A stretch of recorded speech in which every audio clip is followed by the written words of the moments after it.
ओम नमः शिवाय। जय माता दी भक्तों। आज सावन मास की इस पवित्र बेला में मैं आपके लिए लेकर आई हूँ शिव शंभू और माँ जगत जननी की एक कहानी, जो कि बिल्कुल सत्य है।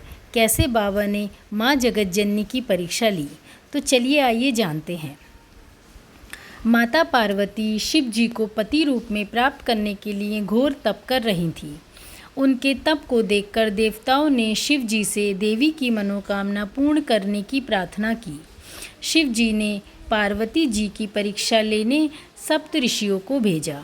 सप्त ऋषियों ने शिव जी के सैकड़ों अवगुण गिनाए, पर पार्वती जी को महादेव के अलावा किसी और से विवाह मंजूर न था। विवाह से पहले सभी वर अपनी भावी पत्नी को लेकर आश्वस्त होना चाहते हैं, इसलिए शिव जी ने भी स्वयं भी पार्वती की परीक्षा लेने की ठानी। भगवान शंकर प्रकट हुए और पार्वती को वरदान देकर अंतर्ध्यान हुए। इतने में जहाँ वह तप कर रही थीं, वहीं पास में तालाब में मगरमच्छ ने एक लड़के को पकड़ लिया। लड़का जान बचाने के लिए चिल्लाने लगा। पार्वती जी से उस बच्चे की चीख सुनी न गई।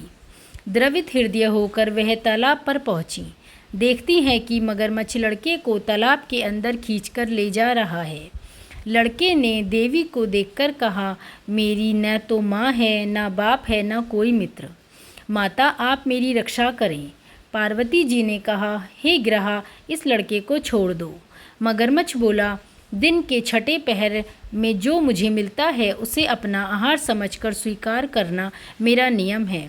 ब्रह्मदेव ने दिन के छठे पहर इस लड़के को भेजा है, मैं इसे क्यों छोड़ूं?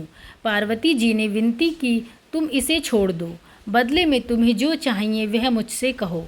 मगरमच्छ बोला, एक ही शर्त पर मैं इसे छोड़ सकता हूँ। आपने तप करके महादेव से जो वरदान लिया, यदि उस तप का फल मुझे दे दोगी तो मैं इसे छोड़ दूंगा। पार्वती जी तैयार हो गईं। उन्होंने कहा, मैं अपने तप का फल तुम्हें देने को तैयार हूँ, लेकिन तुम इस बालक को छोड़ दो। मगरमच्छ ने समझाया, सोच लो देवी, जोश में आकर संकल्प मत करो। हजारों वर्षों तक जैसा तप किया है वह देवताओं के लिए भी संभव नहीं। उसका सारा फल इस बालक के प्राणों के बदले चला जाएगा। पार्वती जी ने कहा, मेरा निश्चय पक्का है, मैं तुम्हें अपने तप का फल देती हूँ, तुम इसका जीवन दे दो। मगरमच्छ ने पार्वती जी से तपदान करने का संकल्प करवाया। तप का दान होते ही मगरमच्छ का देह तेज से चमकने लगा। मगर बोला, हे पार्वती, देखो, तप के प्रभाव से मैं तेजस्वी बन गया हूँ। तुमने जीवन भर की पूंजी एक बच्चे के लिए व्यर्थ कर दी। चाहो तो अपनी भूल सुधारने का एक मौका और दे सकता हूँ। पार्वती जी ने कहा, हे ग्रहा, तब तो मैं पुनः कर लूँगी, किंतु यदि तुम इस लड़के को निगल जाते तो क्या इसका जीवन वापस मिल जाता? देखते ही देखते वह लड़का अदृश्य हो गया। मगरमच्छ लुप्त हो गया। पार्वती जी ने विचार किया, मैंने तप तो दान कर दिया है, अब मुझे पुनः तप आरंभ करती हूँ। पार्वती ने फिर से तप करने का संकल्प लिया। भगवान सदाशिव फिर से प्रकट होकर बोले, पार्वती, भला अब क्यों तप कर रही हो?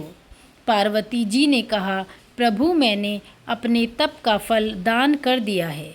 आपको पति रूप में पाने के संकल्प के लिए मैं फिर से वैसा ही घोर तप कर आपको प्रसन्न करूंगी। महादेव बोले, मगरमच्छ और लड़के दोनों रूपों में मैं ही था। तुम्हारा चित्त प्राणी मात्र में अपने सुख दुख का अनुभव करता है या नहीं, इसकी परीक्षा लेने को मैंने यह लीला रची। अनेक रूपों में दिखने वाला मैं एक ही एक हूँ। मैं अनेक शरीरों से अलग निर्विकार हूँ। तुमने अपना तप मुझे ही दिया है, इसलिए अब और तप करने की ज़रूरत नहीं है। देवी ने महादेव को प्रणाम कर प्रसन्न मन से विदा किया। तो भक्तों, कैसी लगी आपको हमारी ये कहानी? हमें कमेंट करके अवश्य बताइए। धन्यवाद दोस्तों। जय माता की। ओम नमः शिवाय।